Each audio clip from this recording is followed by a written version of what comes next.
Make in India പദ്ധതിയെ പുകഴ്ത്തി Russian president Vladimir Putin. ഒരു രാജ്യത്തെ സ്വയം പര്യാപ്തമാക്കാനുള്ള മഹത്തായ നീക്കമായ ആശയമാണിതെന്ന് പുടിൻ പറഞ്ഞു. ഇന്ത്യൻ സാമ്പത്തിക രംഗത്ത് വ്യക്തമായ മാറ്റമുണ്ടാക്കാൻ പദ്ധതിക്കായെന്നും Putin. Agency for strategic initiatives മോസ്കോയിൽ സംഘടിപ്പിച്ച അഭിമുഖത്തിലാണ് Russian president Vladimir Putin make in India പദ്ധതിയെ പ്രശംസിച്ചത്.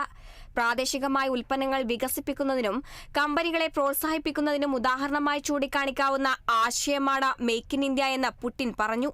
ഇന്ത്യയിലെ നമ്മുടെ സുഹൃത്തുക്കളും പ്രധാനമന്ത്രി നരേന്ദ്രമോദിയും കുറച്ചു വർഷം മുൻപ് അവതരിപ്പിച്ച മേക്ക് ഇൻ ഇന്ത്യ പദ്ധതിക്ക് സാമ്പത്തിക രംഗത്തേക്ക് വ്യക്തമായ മാറ്റമുണ്ടാക്കാൻ കഴിഞ്ഞെന്നും പുടിൻ കൂട്ടിച്ചേർത്തു.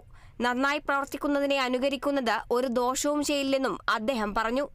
അടുത്തിടെ റഷ്യൻ അംബാസിഡർ ഡെന്നീസ് അലിപ്പോവും ഇന്ത്യ റഷ്യ ബന്ധം കൂടുതൽ കരുത്താർജിക്കുകയാണെന്ന് പറഞ്ഞിരുന്നു. പ്രധാനമന്ത്രി നരേന്ദ്രമോദി US സന്ദർശനം നടത്തി തന്ത്രപ്രധാനമായ പല കരാറുകളും ഒപ്പിട്ടതിനു പിന്നാലെയാണ് പുടിൻ ഇന്ത്യയെ പുകഴ്ത്തി രംഗത്തെത്തിയത്. റീപ്പർ ഡ്രോൺ ഉൾപ്പെടെ വാങ്ങുന്നതിനുള്ള കരാറുകളിലാണ് മോദി ഒപ്പിട്ടത്.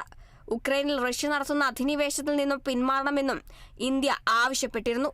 International desk, Kerala vision news.